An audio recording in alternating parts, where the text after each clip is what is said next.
South America's largest agricultural exporters. More passionate about the implementation of the program in Chile. Monica Alcalde, a delegate from Chile for the Fair Food Program, says they have a pilot farm right now and they're looking to expand. We really are going to be focused on making sure that this is going to be a successful project. Benitez says it's all about advocacy. More buyers and more consumers and more producers participate. Now it's a little bit easy to implement the protections. A protection Benitez says immigrant workers need. Reporting in Immokalee, Alexandra Rangel, Fox 4. The House of Representatives has narrowly passed a Republican-led bill to raise the debt ceiling. To make it possible, the bill would also freeze spending. That means spending would not be able to exceed 2022 levels for a decade. That's a nearly 14% cut in current spending and would roll back on parts of President Biden's plan for health, climate, and tax laws. It would also impose certain requirements on national social programs and expand mining and fossil fuel production. Biden will likely try to negotiate with Republicans on the spending cuts. But raising the debt ceiling in some way may be needed in order for the U.S. to avoid defaulting on its debt. That's something we would also see negative impacts from. The value of the dollar that sits in your pocket can go down, and your mom or dad or grandmother that gets a Social Security check every month might not get it anymore. That's why people should care about this issue. He says a default would also raise interest rates even higher. That would impact things like mortgages, student loans, and car loans.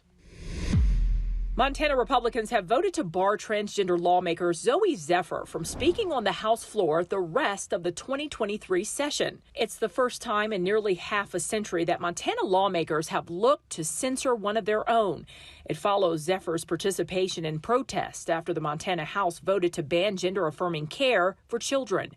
This marks the second time this year state lawmakers have taken action against each other for protest involvement. 2 lawmakers in Tennessee were briefly expelled for supporting gun control demonstrations. For over half a century, Bed Bath & Beyond has been a mecca for wedding goers, college students, and even Adam Sandler in the movie Click. What if you could solve everything? I'm looking for a universal remote control, make my life a little easier. As of market close Tuesday, the value of the former multi-billion-dollar company was just over $80 million. In recent years, leadership feared bankruptcy was inevitable. Bed Bath & Beyond said it lost nearly $400 million in a single quarter in 2022. This is a transition to e-commerce kind of story about changing customer taste. When the first stores opened in 1971, the company made a name for itself, selling name-brand towels, beddings, and bath products at a discount. But according to Bankrate retail analyst Ted Rosman, the company's traditional model was hurt by the pandemic and online home good giants like Wayfair and Amazon. Historically, a lot of Bed Bath & Beyond's business was built around in-person shopping, people wandering those giant hallways and stumbling upon bargains and impulse buys. In a court filing, Holly Etland, the company's chief restructuring officer, admitted they were slow to jump on the internet shopping boom in the mid-2000s. To boost sales, Bed Bath & Beyond cut down on its famous coupons and tried to create its own product line. But consumers weren't buying in. Finances took a turn for the worse in 2021 when they were sucked into a so-called meme stock run. Now, according to court filings, the company is nearly $2 billion in debt. Customers can still shop online and in person as supplies last, and online orders will be filled if items are still in stock. And while stores are no longer accepting coupons, customers can still use gift cards, rewards, and merchandise credits for another few weeks. These are pretty short deadlines. Use them sooner rather than later. Sometimes if you have a gift card, you're a creditor in a bankruptcy filing. So it's good to hold on to that gift card because you may get some of that money back. The company says it'll accept returns on items purchased before April 26 until late May, but all liquidation sales are final.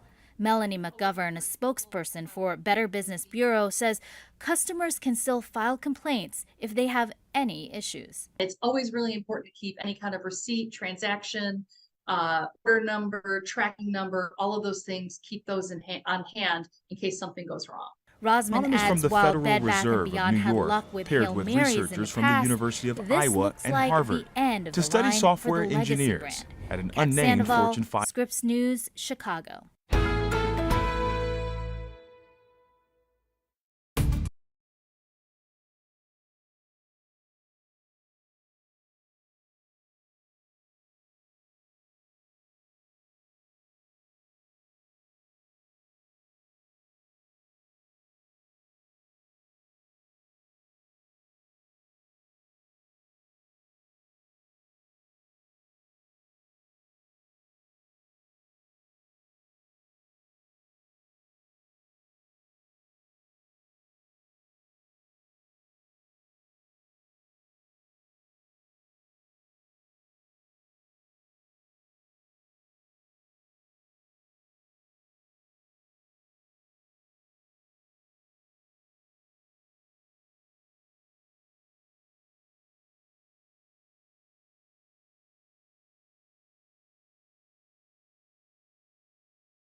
Researchers call it power of proximity.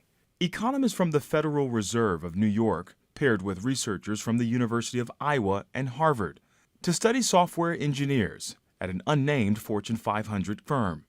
They chose software engineers because feedback is vital for improving programs and writing better code in the future. It was pretty normal and regular to have code reviews in person, sitting side by side with the senior engineer and just getting that direct feedback, even for a small question. Before the pandemic, researchers found engineers in the same building received 21% more comments on their programs than others working in other buildings. But once the pandemic shuttered offices, feedback drastically shrank even more, suggesting that proximity played a role. Researchers say online tools like Slack and Zoom complement in-person interactions, but they aren't a replacement for mentorship and training that young workers get in the office, at least in this type of work. Ken Liu, a senior software engineer at Creospan, agrees. You might not want to interrupt your senior engineer if you're remote and you're like, I don't know what their schedule's like, or maybe I do and I have to set up a call. Now I have to wait for that call, for example, versus I could just pop over to that person's desk. The power of proximity papers calls hybrid models into question, finding that if just one person was remote, the entire team operated as if it was remote, affecting feedback for everyone. You can try to replicate that using Zoom and other tools, but it's pretty difficult to kind of mimic body language and just kind of getting the feel for that. The paper also found women and younger workers were more likely to feel the negative effects of remote work. Employees under 30 got so much more feedback than their older peers, but only while working in the same building, not at home.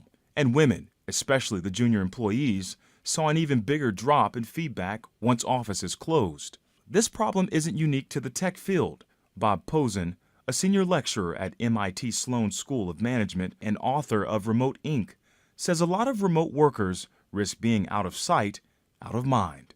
They don't have these chance meetings with people outside their unit. They aren't learning informally about opportunities in their industry that are arising. The lack of mentorship could also hurt a business's bottom line, as the paper found a decline in feedback made remote workers more likely to quit.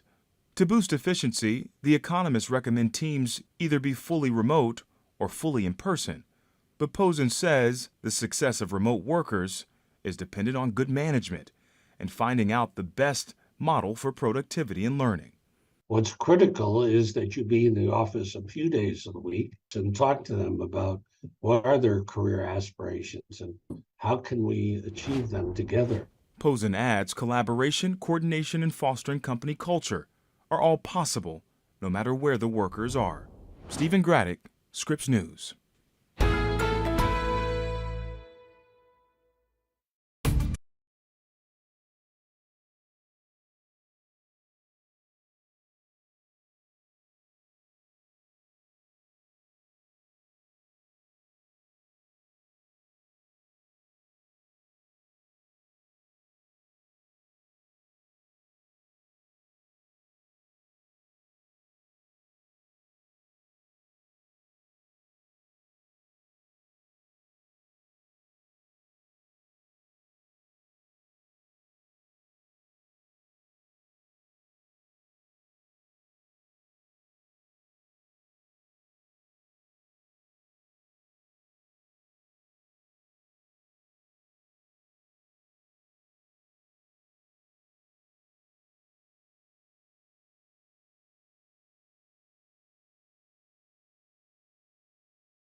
As you look ahead to your next summer vacation, keep this in mind. Timeshares and vacation clubs are very easy to get into, but incredibly difficult to escape.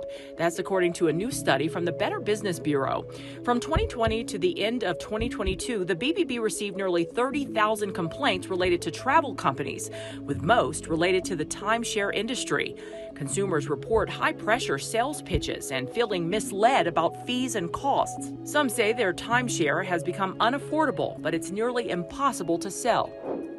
Today, Bed Bath & Beyond began its store closing sales and encouraged shoppers to pick up merchandise before it's gone. That means the store will no longer be accepting coupons as it rolls out its final sales. The home goods chain filed for bankruptcy protection Sunday while still looking for a buyer. If you have a gift card, you have until May 8th to use it.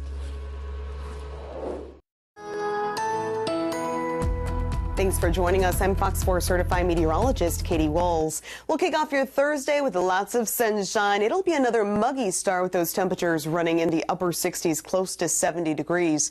Warm southerly winds helping to keep those dew points elevated, so you will certainly feel that extra humidity for the afternoon. Now, with those winds becoming southwesterly for the afternoon, that will help to force most of the shower and storm development yet again farther inland. So the coastline expected to stay dry, really Charlotte, Lee, and Collier staying dry. But if you do live in Hendry and Glades, is where you have the best chance of seeing isolated showers and storms developing for your Thursday afternoon and evening. So overnight tonight, partly cloudy skies will be starting off around 70 degrees in Fort Myers and Cape Coral. Mid to upper 60s expected elsewhere. Meanwhile, those afternoon temperatures, 90 degrees is where we're headed. It's going to be a pretty hot day, especially when you factor in that humidity, feeling more like the low to mid 90s. Then over the weekend, scattered showers and storms increase because of a cold front moving through. That storm completely shifts through on Monday morning. A nearly 2,000-mile border separates Mexico and the U.S., but a bilateral relationship unites the countries. Mexico is a top travel destination for Americans and our second biggest trade partner, according to the U.S. State Department. We trade $1.5 million a minute with Mexico. But the relationship has a cartel cloud lingering over it. Mexico's cartel activity has been on the rise since the 2000s, but only recently have U.S. lawmakers had the groups in their crosshairs. We're going to designate these groups and others, if appropriate, foreign terrorist organizations under U.S. law. The increased spotlight came on the heels of an incident resulting in the deaths of 2 Americans in Mexico. The American response gained a harsh reaction from Mexican President Andrés Manuel López Obrador, calling Mexico safer than the U.S. But the numbers don't support his claim. 2020 data from the Mexican government had Mexico's murder rate 4 times higher than that of the United States. And the friction came only months after Obrador met with Canadian Prime Minister Justin Trudeau and President Biden, vowing to work together to curb drug activity and violence. But what's powering the growth of Mexican cartels? Experts say financially the drug trade as they meet the supply of America's drug demands. The ability of the cartels to get to the point that they're at today is really because of the amount of drugs that we consume here in the United States. Jerry Robinette, a retired special agent for Homeland Security investigations, says the cartels fostered corruption by bribing Mexican police, judges, and elected officials. There used to be a time when the cartels had to work with the law enforcement, had to coordinate with law enforcement, had to get permission, had to have some sort of coordination. It's just the opposite. Now the governments have to coordinate with these cartels as to what they can or can't do in this region. And the growth of the organizations has made its way into the United States. A 2020 DEA map shows where different Mexican cartels have influence on American soil. We are literally under siege. This is an incredibly dynamic, fluid, and terrifying situation the United States is in. And I mean across the United States, not any particular state. Sheriff Kieran Donahue leads the Canyon County Sheriff's Department in Idaho. He says his small Idaho jurisdiction is seeing cartel chaos. And we're dealing with the overdose deaths. We're dealing with the violence that the drug trade promotes and creates. And we're dealing with the cartels themselves, the stash houses, the laundering of money through different businesses. Many of those deaths, the result of cartel-produced fentanyl. The synthetic drugs are made by so-called cooks in Mexico, then smuggled into the U.S., where American-based cartel groups proceed to distribute to big cities and rural towns. My local team just took off last week 19,900 fentanyl pills in one search warrant and 3.5 pounds of methamphetamine. That's one guy, one gang member. And the issue is exacerbated by breaches along the northern border. What we're also seeing, and what's become incredibly significant, and you're seeing it in media stories most recently, is our northern border. The longest border in the world is our northern border with Canada. Incredibly porous. We do not have the resources. They do not have the resources. The sheriff suggests responding with military-style action. These are powerful, powerful people, and they have military intelligence, they have military weapons, they have military equipment, they operate as a paramilitary organization. That rhetoric is gaining support. Last March, the Drug Cartel Terrorist Designation Act was introduced. It was referred to the Committee on Foreign Relations, and Senator Lindsey Graham sponsored the Narcos Act, which was referred to the Select Committee on Intelligence. We're going to introduce an authorization to use military force where the United States military can go in and destroy these labs and destroy these networks if possible. Mexican President Andrés Manuel López Obrador has dismissed the calls by U.S. lawmakers, saying, quote, "We are not going to permit any foreign government to intervene in our territory, much less a foreign government's armed forces," leaving a lot of lingering questions as what was once a problem for our neighbors to the south is now a U.S. problem too. John Moan, Scripps News.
A sense of urgency tonight with just about 1 month left until the next hurricane season.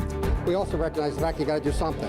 How Collier County leaders are working to reduce the risk of real flooding for the next storm.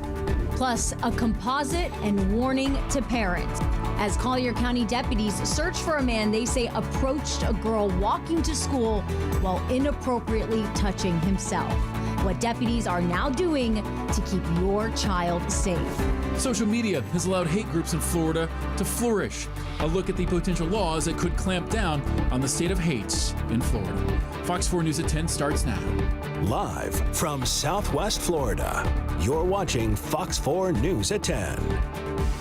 And we start off with this scene on I-75 Alligator Alley, Collier County. This is by mile marker 80. That is the Miles City exit. You can see the eastbound lane here down to one lane. That's right by State Road 29, right by the exit. The sheriff's office says the initial closure came after a vehicle chase that led to 2 people in custody.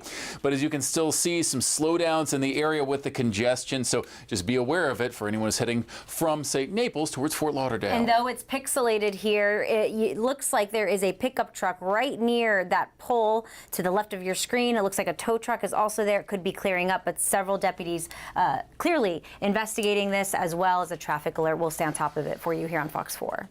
And Hurricane Ian has so much of Southwest Florida reevaluating what could be done to try to cut down on the risk of flooding from a storm surge.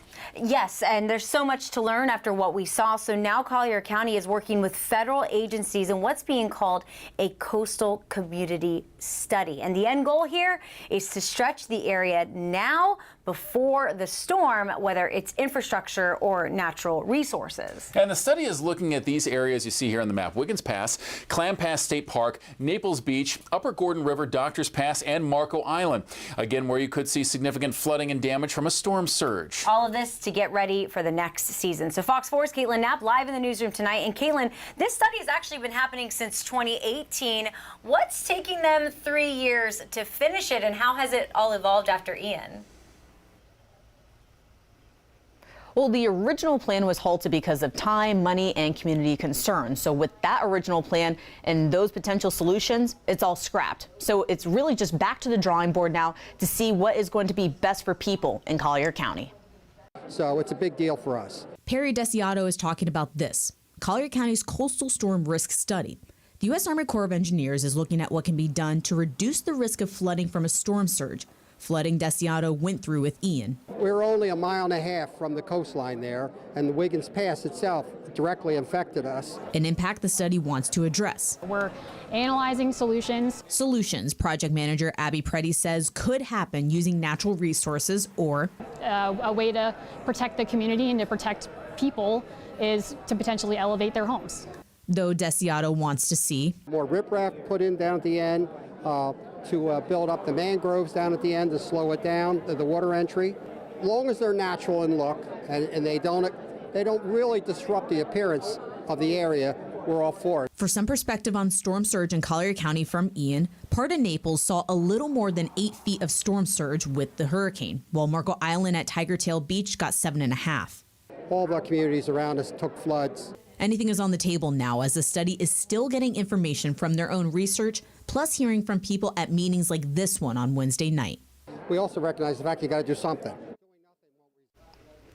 Now, this will take years. However, once the study is done and the final draft is complete in August of 2025, it will go to Congress. Now, they can either reject the plan or they could approve it. But when it comes to getting money for those potential solutions, that will also have to come from the federal government. Reporting live in the newsroom, Caitlin Knapp, Fox 4.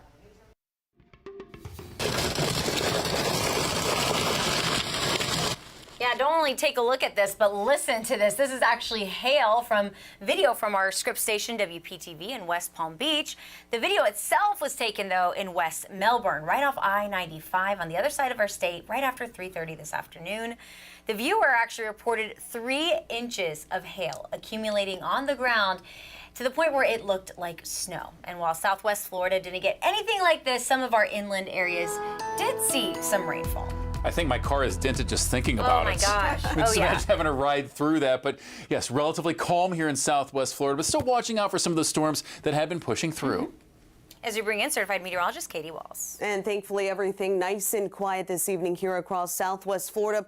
Our concern has been and will be again tomorrow, our inland communities, specifically Hendry and Glades. And even right now, we are watching a storm diving out down south into Highlands. So we're going to be monitoring that here over the course of Fox 4 News at 10. But otherwise, very quiet conditions here across the coastline. And that's going to be the case again tomorrow. Notice how sparse those showers and storms are. When we forecast isolated rain, this is what we're talking about. When our communities only pick up a little bit of something, when we're talking about 20 to 30% of our communities being hit and our main coastline staying dry. So this is what we're talking about. We had a little bit of activity here in southeastern DeSoto County, and then a little bit of activity through Glades extending into Hendry. Not quite as intense as yesterday.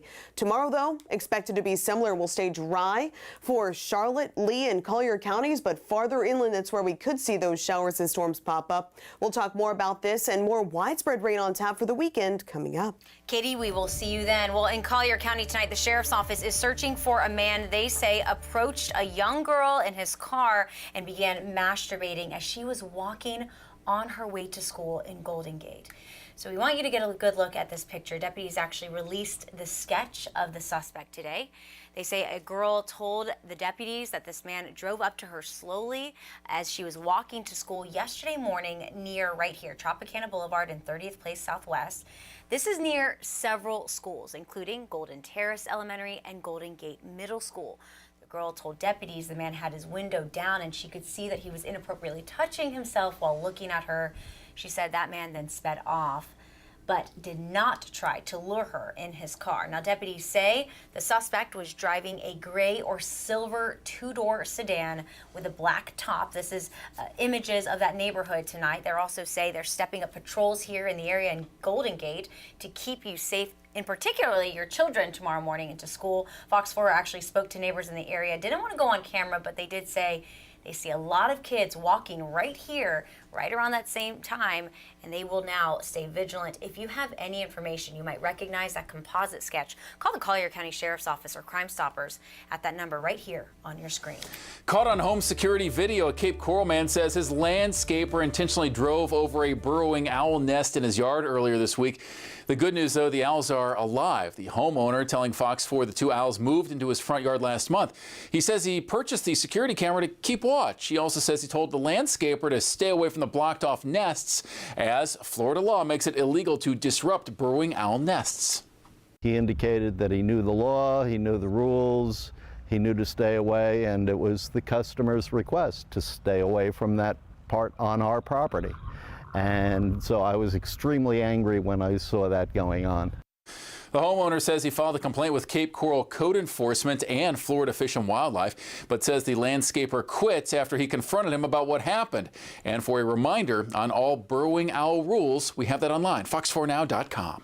Well, a well-known sushi and hibachi restaurant in Fort Myers now owes $262,000 in back wages to workers. This after the U.S. Department of Labor says operators required their servers to share their tips with people like chefs, managers, and even the owners. The department says Ginza Japanese Restaurant did this to at least 75 servers. Officials also say operators could not account for about $22,000 in tip that they withheld and failed to pay a regular rate to overtime workers. The department says all of this violated the Federal Fair Labor and Standards Act. New features going up and a sterile island at Fort Myers Beach at the Margaritaville Resort construction site. Here's some of the video that Fox 4 gathered today. The resort posting on Facebook today about some of the progress as work crews are making, including topping off a few floors and also starting to build up the cigar bar by the pool. Crews are also starting to put up a stage for future concerts and other live entertainment. Well, operators of the Edison and Ford Winter Estates Museum have an eye towards pedestrian safety tonight. Take a look. They are hoping that the city of Fort Myers will approve a new speed bump near the pedestrian walkway right by the museum and right along McGregor Boulevard, as you see a lot of people crossing the street not far from downtown. They say drivers don't always follow that traffic light that's already there for pedestrians, creating dangerous situations. Now, people we spoke with in the area say they're actually on board with this. Anything to get the people's attention, because a lot of them are texting. They don't look at their where they're driving, they're sitting there with their thumbs texting and they're talking on the phone. It's a bad deal. We hear breaks and crashes on a regular basis. I think it's great. I'm sorry for the commuters. I'm a commuter too. I mean, everything that impedes our commute is tough, but the pedestrians do come first. And the city of Fort Myers says a traffic study has already been scheduled to happen right here along McGregor Boulevard. And tomorrow, the Historic Prevention Commission will also hear this proposal. Lee County officials will also celebrate the Burnt Store widening project tomorrow in Cape Coral. Crews have been stretching out part of Burnt Store from Pine Island Road going north to Van Buren Parkway for more space for the future development there in Cape Coral. City says it's planning to use the area for an entertainment and dining district. Fox 4 continues to investigate the state of hate in Florida and the role that social media plays. Coming up, the potential laws that could hold hate groups accountable online. And later on, the feud between Disney and DeSantis continues tonight as the company is now taking federal legal action against the governor, what they're claiming in that lawsuit filed today. Severe drought conditions continue here in southwest Florida, but it does look like we will see an opportunity for more widespread rain, including the coastline. We'll take a look at that in your 7-day forecast next.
Social media today certainly complicates it and makes the hate much more readily available. Now, through our State of Hate investigation, Fox 4 has shown you how experts have traced part of Florida's rise in anti-Semitism to hate groups who once could not access each other, but now are using social media to create an interconnected web. Well, now a Supreme Court decision that could come down any day will decide what experts consider an important step towards a potential solution here. And one that Fox 4 investigates Ryan Kruger reports will determine if tech companies will get held responsible for what people might post on their sites.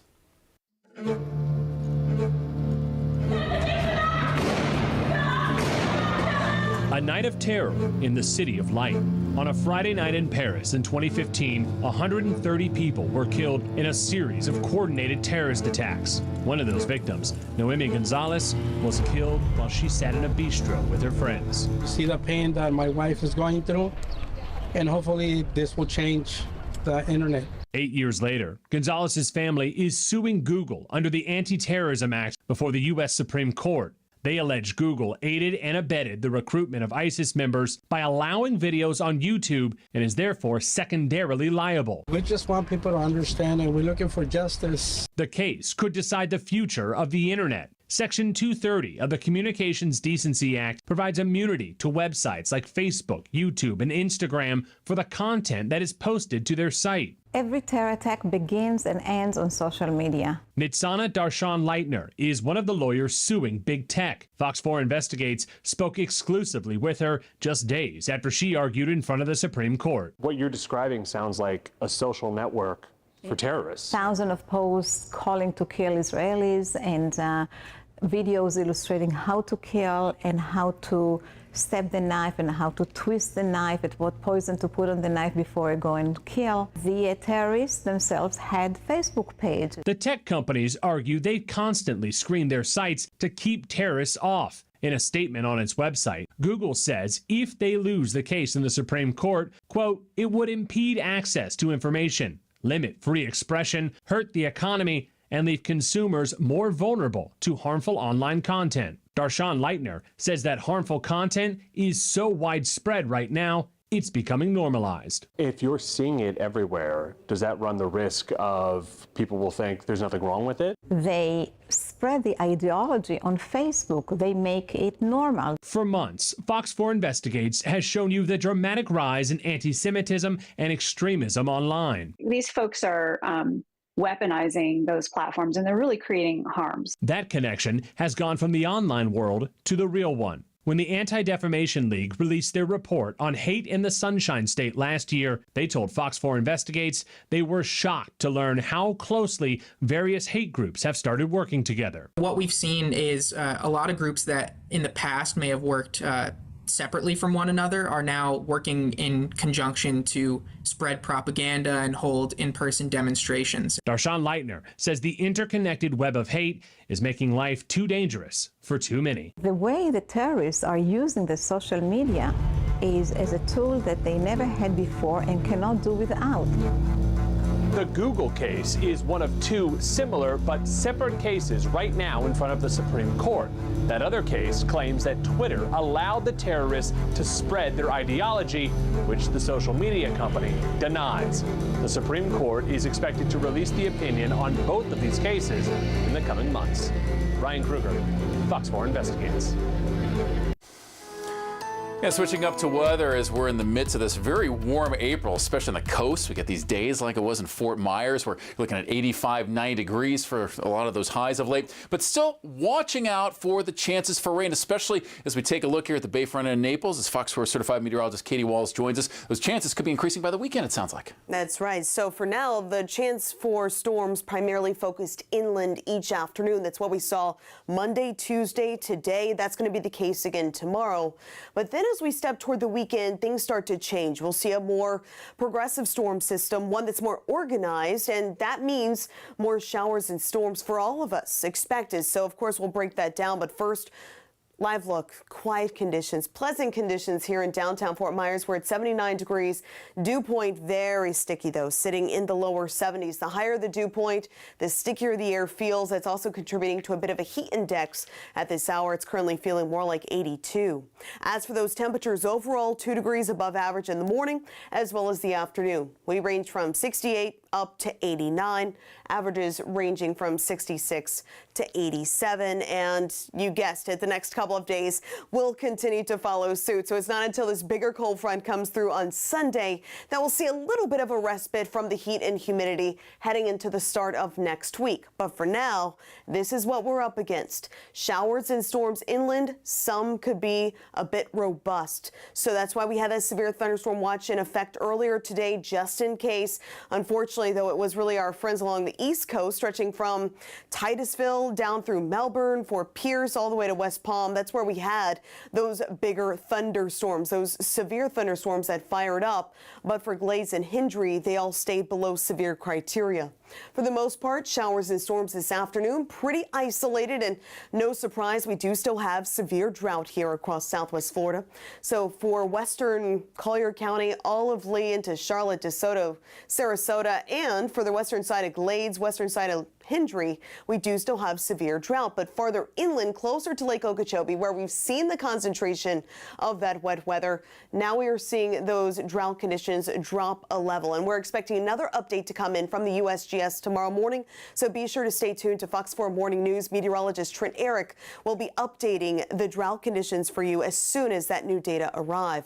Meanwhile, when we look at just how much rainfall we still need, even though we had some good soaking rains earlier this month, we are still in deficit from anywhere from 2.5 inches to nearly 6 inches. Roughly a half a foot of rain is still what we need in Naples to fully catch up. So as we head into tomorrow, it's going to be a quiet start. Lots of sunshine. Not really expecting those particular locations, Punta Gorda, Fort Myers, or Naples, to receive that rainfall tomorrow. Best chance for that wet weather again, that will stay inland from Glades into Hendry. But as we look ahead to the weekend, that's when those rain probabilities will begin to go up. Overnight tonight, partly cloudy skies will drop down towards 70 degrees, up to 90 for tomorrow afternoon. Scattered storms on tap for your Friday for all of us, so heads up there, have that rain gear close. Isolated rain Saturday, higher rain probability for all of us arriving Sunday as that cold front comes in. Thanks for the update, Katie. Cape Coral wants to save water, saying half of the water that people use for lawns gets wasted. The proposed changes to city ordinance and also the response from people in Cape Coral who are concerned about any costs that would go up. Fair wages and working conditions. The fight for farm workers comes to Southwest Florida, hoping to make changes in South America. The international delegates learning in Immokalee today.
And now a look at the situation in Cape Coral as the Cape Coral City Council is trying to keep people from wasting water. Could mean changes to your irrigation system, as Cape leaders estimate about half the water gets wasted due to wind, runoff, and evaporation because of inefficient irrigation methods. But they think they can fix the issue by adopting ordinances to add 54 more drinking wells, smart controllers, or soil sensors.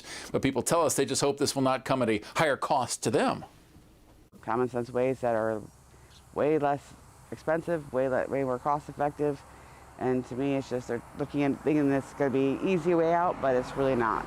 It's also critical to note this ordinance would not require existing systems to get altered or modified to meet new irrigation design standards. Well, the coalition of Immokalee workers met with Chilean farm delegates today to advocate for farm workers' fair wages and working condition. The workers with the Fair Food program says Chilean representatives got to see firsthand how the organization's program works to safeguard farm workers' rights, and they're learning from us right here in Immokalee. The coalition started the program back in 2011. It's now expanded to 10 states, and organizers say they're expanding now to other countries as demand for this program increases. More buyers and more consumers and more producers participate. Now it's a little bit easy to implement the protection. So this delegation comes more than a month after farm workers in Immokalee organized a 5-day march, all to bring awareness to this program. Well, speculation tonight grows as to if and when Ron DeSantis announces he'll run for president, but to do so, he has to resign from his role as governor, or does he? How state lawmakers are now changing state law, trying to clear the way so the governor can run and keep his seat here in Florida. Also, as we're approaching 2 full years since the Surfside condominium collapse that happened in South Florida, still not knowing why tonight, we're digging into why the search for real answers is taking so long.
I think they should have done it a long time ago. The governor's not going to give up. Well, Disney versus DeSantis now officially headed to federal court as the entertainment company takes legal action against Governor DeSantis. The claims Disney is making in the lawsuit and how the governor is responding as Fox 4 News at 10 continues. Live from Southwest Florida, you're watching Fox 4 News at 10. It is the Disney versus DeSantis debacle that really doesn't seem to ever end. Tonight, Walt Disney World now officially taking the governor to federal court. As it's becoming a national story, not just a Florida story, as Disney filed a lawsuit in Florida's Northern District claiming the governor and the new state oversight board violated Disney's First Amendment rights after it objected to the controversial parental rights and education law the state passed last year. Yeah, all of this kind of changing the agenda in Tallahassee when this lawsuit dropped today. Capitol reporter Forrest Saunders breaks down the 77-page complaint. The feud that started with Disney's opposition to what critics call the Don't Say Gay bill last year now heading to federal court. The company filed a legal challenge Wednesday alleging the governor and state officials were part of a, quote, targeted campaign of government retaliation. It's after lawmakers approved a takeover of Disney's special district earlier this year, putting in place a state board to oversee the about 40 square miles of land around the Orlando theme parks. Disney says the governor and new board violated First Amendment rights and contracts it signed with the district's old board, Reedy Creek, to maintain power. Quote, in America, the government cannot punish you for speaking your mind, reads the lawsuit. I'm very excited because I think they should have done it a long time ago. Orlando Senator Linda Stewart, among the Democrats who've opposed the crackdown on Disney from the beginning, she felt like justice was coming. This is the only way that justice can be heard because they're not listening to the voices. They're not listening to the people. The lawsuit arrives as lawmakers inch closer to sending the governor a new Disney bill to reinforce the state board has authority over the district. While the Senate sponsor didn't comment, other Republicans did. The governor's not going to give up, to what I know and understand. I'm not speaking for him, but Disney will lose this fight. Rep. Fred Hawkins is involved with the House's version of the new bill. He thinks it'll stand no matter how the company's legal challenge turns out. The special district was created by the legislature. The legislature can take it away and doesn't need to have a reason. Purely simply as that. Purely as simple as that. The governor's press team has also weighed in as he continues his trip overseas. Quote, we're unaware of any legal right that a company has to operate its own government or maintain special privileges not held by other businesses in the state. This lawsuit is yet another unfortunate example of their hope to undermine the will of the Florida voters and operate outside the bounds of the law. At the Capitol, I'm Forrest Saunders, Fox 4. So DeSantis' feud with Disney does come as the Republican Party appears to be preparing a launch of a highly anticipated presidential campaign here. His likely rivals, though, have already started criticizing the conflict here. To use the power of government to shut down businesses or to punish businesses doesn't seem conservative to me. Businesses were my partners because if you take care of your businesses, you take care of your economy takes care of the people, and everyone wins. So Disney's filing is just the first step of this legal dispute. The governor and the new state board now have to respond to the lawsuit by filing an answer to this complaint. Meanwhile, the Florida Senate is trying to clear more hurdles for Governor DeSantis so he would not have to resign as governor if he announces a run for president. Lawmakers in the Florida Senate amended a large elections bill this afternoon to include language that clarifies any Florida governor could keep the office if they run and ultimately fail in a bid for U.S. president or vice president. Republicans who largely supported the changes said they did not think it was needed, but they wanted to also cut out any doubt. Democrats considered the amendment a gift to the governor who's expected to announce a run, but they're also concerned it could lead to what they described as an absentee administration. Everybody's talking about we might as well clarify it. And look, I'm being a little selfish here. If Ron DeSantis, the governor, runs for president and doesn't win, he's done such a great job for Florida. I want him to stay around. Yeah, it's the political equivalent of being married but still being able to date. Right? I mean, what? So I actually have a late filed amendment that should spice things up a little bit so we can go ahead and make this applicable to everybody. Pizzo's amendment to further loosen Florida's resign to run law failed. The bill will need House approval to reach the governor. And with another Republican supermajority in the House, it's likely to happen before the session wraps next week. While all this is happening, Governor DeSantis is continuing his international tour focused on potential business partnerships with other nations, as you see here. It's also a chance for the Florida Republican to step into the global stage for the first time as a likely presidential contender. He did meet with leaders in South Korea today after his visit to Japan on Monday. DeSantis does plan to make stops in Israel and the United Kingdom next. This June marks 2 full years since the devastating collapse of the oceanfront condominium in Surfside. The land where this 12-story tower once stood has been sold, as well as the billion-dollar legal case settled involving victims and survivors' families. But what has yet to be finalized tonight are the answers about how and why this building crumbled to begin with. Fox 4 investigative reporter Katie Legrone is now speaking to one of the engineers still looking for some kind of explanation here, and a grieving family that's growing weary and increasingly frustrated with the lack of answers nearly 2 years later.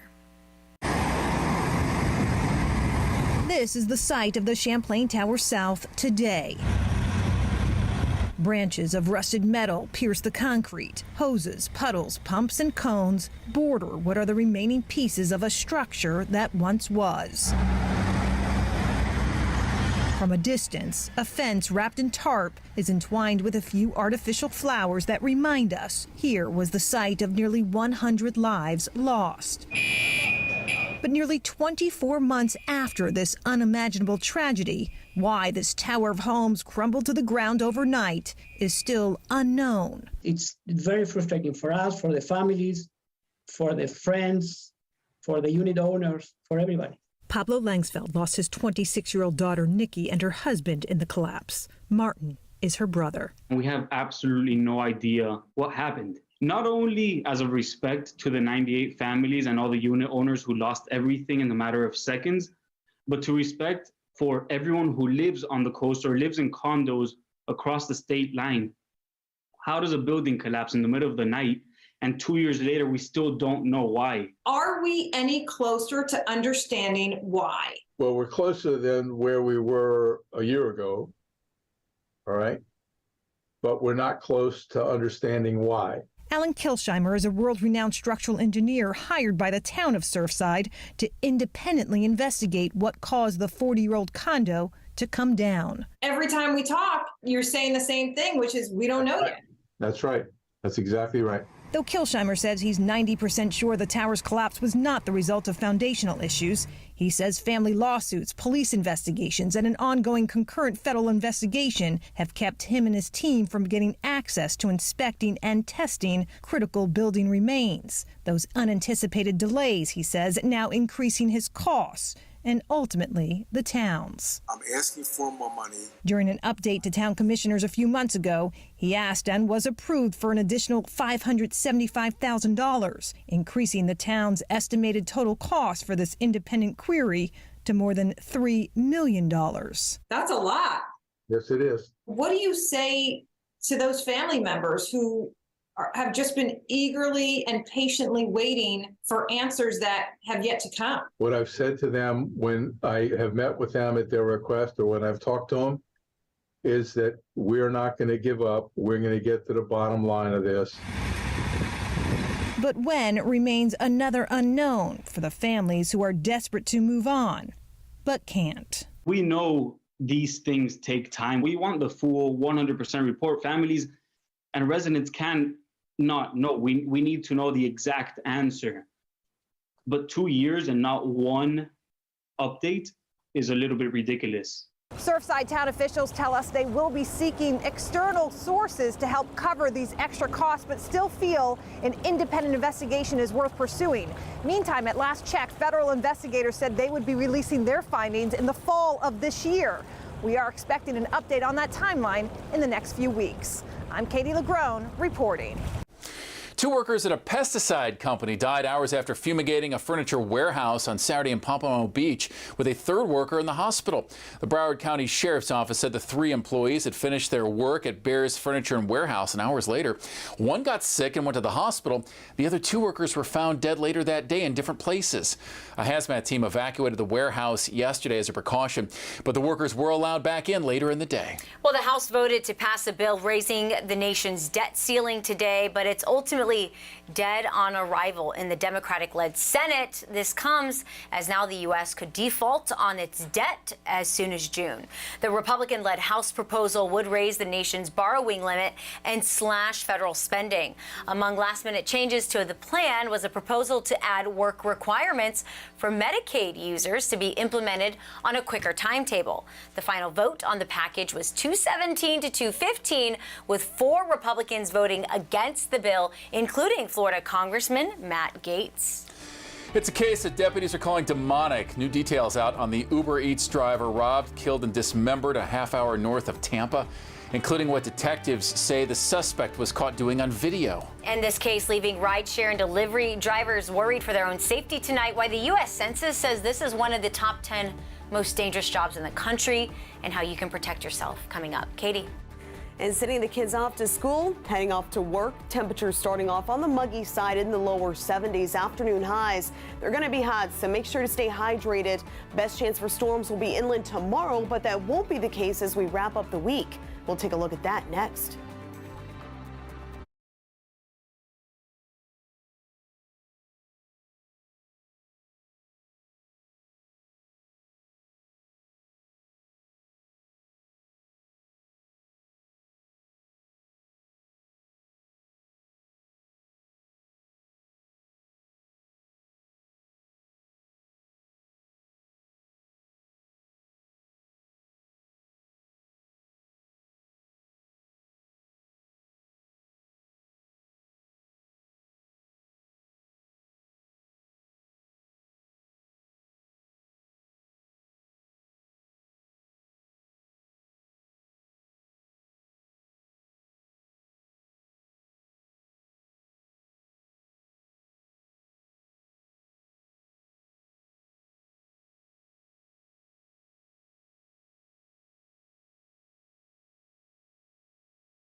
More details north of the Tampa area about the killing last week of a food delivery driver, as investigators in Pasco County say that he showed up at a door and the suspect robbed and killed him. Prosecutors filed murder charges against 30-year-old Oscar Solis on Monday in the death of 59-year-old Randall Cook. Deputies say Cook texted his wife that he was on his last Uber Eats delivery of the night, but never made it home. Surveillance video from Holiday, which is 30 miles north of Tampa, shows Cook with a delivery bag at Solis's door. Then the video cuts out. The next day, video shows a suspect and another person carrying trash bags, with one bag appearing to be heavy enough to get dragged on the ground. Investigators found Cook's remains in 2 of the bags Friday. The sheriff's office said Solis had recently moved to Florida after serving 4 years for assault and burglary in Indiana. And also in the Tampa area, a judge denied bond to a man accused with armed kidnapping and sexual battery of a DoorDash driver.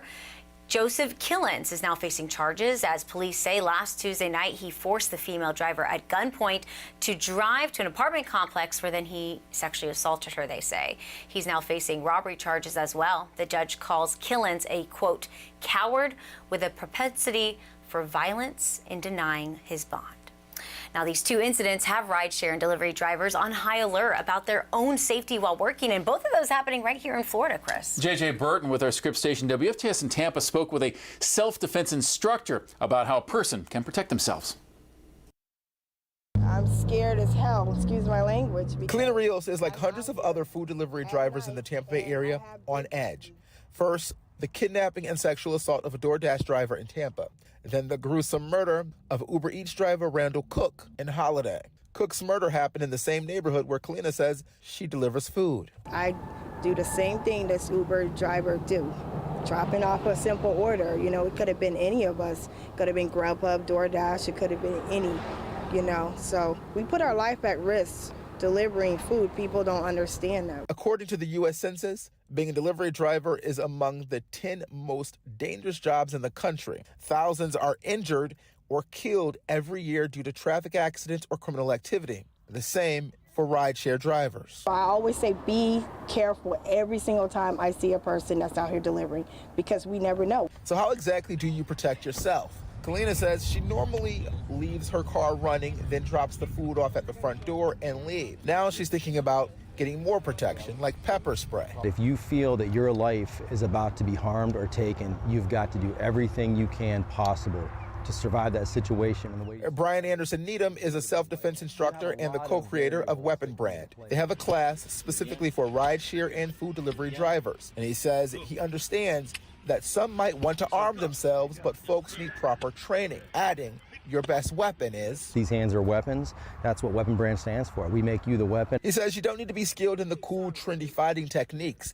You need to know how to hit several vital areas on the body, like the eyes, throat, or groin, giving you a chance to get away from your attacker. And once they feel like they have to defend themselves, it's going to be a lot easier for you to escape. If you're in a rideshare situation driving, Brian says you should watch for the passenger in the back seat, observing, positioning, and posturing. Some of the signs that they'll do that is they're going to be looking at their target. So they're actually going to be staring, or at least making double takes, triple takes to get to what they want.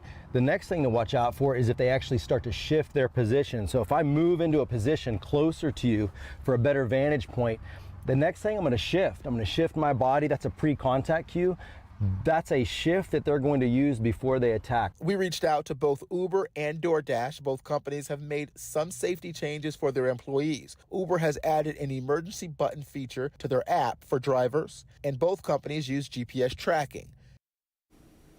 And shifting into the weather, a common theme, hot along the coast and dry, but still those inland storms. It's really been a constant throughout the week. It's really been every day this work week as we bring in certified meteorologist Katie Walls. What lies ahead for the rest of the work week, Katie? And exactly as you said, it has been a constant, and that's going to be the case again tomorrow as well. Inland storms to be expected, specifically Glades and Hendry being our focal points as we head into tomorrow. And then by Friday, more of us will see the opportunity for that wet weather to move in. But first, a live look at a quiet sky here from the Luminary Hotel, downtown Fort Myers. Partly cloudy skies for those of you venturing out. Temperatures still on the muggy side. We're at 79 degrees. Dew point, the measure of moisture in the air right now in the low 70s, contributing to a bit of a heat index. So even at this hour, still feeling more like 82 degrees. Overall today, Another day above average. We started off at 68. Afternoon highs climbed to 89. Normals range from 66 to 87. So overall today, another warmer than normal day, making it the 23rd warmer than average day so far this month. We've had one average day where it was spot on, and we've had 2 days below normal. Meanwhile, we've actually had 4 record-setting days. You might recall the 15th, and then 4th, 5th, and 6th. That first week of April was certainly a scorcher, and it does look like we're going to be wrapping up the week here on a pretty warm note. So here we are with those showers and storms gradually winding down across our interior communities. And as we take a look at just where we saw that rainfall, that's what this really depicts, our radar estimates. And you'll notice some spotty rain showers here for inland Sarasota, southeastern DeSoto County, back toward parts of Glades into interior Hendry. That's where we saw those spotty rain showers today. And again, that's going to be the case tomorrow as well. So overnight tonight into tomorrow morning, quiet conditions are expected across the map, regardless of where you are. Tons of sunshine on the way. Temperatures running in the upper 60s, close to 70 degrees. Then heading toward lunchtime, again staying mostly sunny. It's going to be a nice day to get outside. And then for the afternoon, as those winds start to shift, become more southwesterly, that will put the focus of those shower and storm development farther inland to the east of I-75. So close to the coastline, west of 75. Not really expecting much in the way of activity, but once and more from Glades into Hendry, that's where we'll see the most of the activity develop. Looking ahead then to your Friday, little better opportunity with a bit of a wind shift and approaching storm system for more of us to see some wet weather. So our models have been consistent. Possibly if you are traveling Thursday night into your Friday morning, could see some showers roll through. Otherwise, looking ahead to your Friday, more cloud cover building in, better chance for scattered showers and storms in the mix. But again, overall pretty hit and miss. As of right now, Sunday, looking like the wettest day in that forecast, which I'll show you here in about 15 seconds. But for tonight, partly cloudy skies on the way. Temperatures tomorrow afternoon up to 90 we go. Best chance for those inland showers and storms in the afternoon, mainly after 3 p.m. Scattered storms on tap for all of us for your Friday. Isolated rain chances Saturday. Those higher probabilities arriving Sunday as a cold front moves through. And it looks like that rain will clear out early on Monday morning.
Ahead on Fox 4 News at 11, with just a month left until the next hurricane season, some places are really working to protect the shorelines, where Collier County leaders are focusing efforts. Plus, the Collier County Sheriff's Office is searching for a man they say approached a girl walking to school while he was inappropriately touching himself. What deputies are now doing to keep your child safe come tomorrow morning. And a homeowner in Cape Coral says his landscaper drove over the burrowing owl's nest. They'd made a home in his yard. The good news, the animals are alive, but we'll go through what the homeowner did for the action to try to ensure this does not happen again.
Hard to believe time is ticking, though, with the next hurricane season beginning in just over 5 weeks, and coastal communities are feeling that urgency as they try to become more resilient for the next season. Never hurts to try to be ready as Collier County takes a look at where to focus those efforts as Fox 4 News at 11 starts now. Southwest Florida. You're watching Fox 4 News at 11. Let's take a look back on I-75 and Alligator Alley by the Miles City exit, mile marker 80, to get a sense of still if the traffic is impacted. And what you're seeing here is that stretch going westbound, going from technically the northbound, but if you're coming back towards, or going rather for eastbound from Naples off to Fort Lauderdale, you can see it's cut down to one lane. And initially the sheriff's office said that this came from a crash or a vehicle pursuit that led